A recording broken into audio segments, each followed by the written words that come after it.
As Russia's invasion of Ukraine enters its 8th month, Vladimir Putin's new partial mobilization tactics have seemingly backfired. On September 21, the Russian president ordered a partial mobilization for some of the country's citizens as a means to combat the scale of Moscow troop casualties from the war.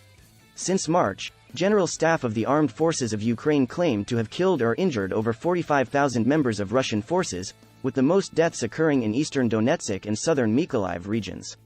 Now, Russians in the reserves and those who have previously served are to be conscripted to protect motherland, after Putin called on them in a pre-recorded televised address on Wednesday. To ensure the safety of our people and people in the liberated territories, I consider it necessary to support the proposal of the Defense Ministry and the General Staff to conduct a partial mobilization in the Russian Federation, he said.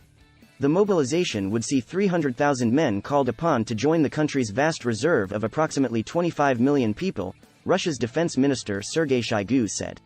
Putin also announced that those conscripted would receive additional military training prior to their deployment. But 2 days on from Putin's announcement, analysts have already noticed flaws in his government's plan after Russian opposition outlets and Telegram channels leaked information suggesting the mobilization system will fail.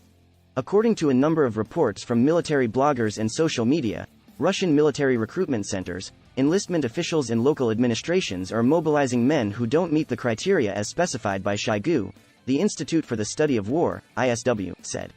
Additionally, unverified information suggests the Kremlin is seeking to mobilize 1.2 million men, 4 times the number publicly promised by Shoigu, with mobilization to be complete by November 10.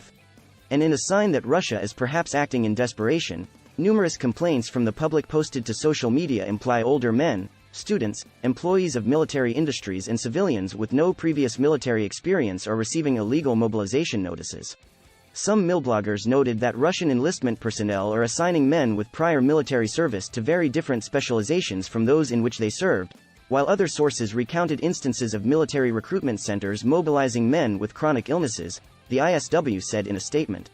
Additionally, milbloggers have suggested that enlistment staff are only mobilizing such men due to their requirement to meet quotas and are failing to adhere to the envisioned mobilization plan because they are unmotivated and underpaid.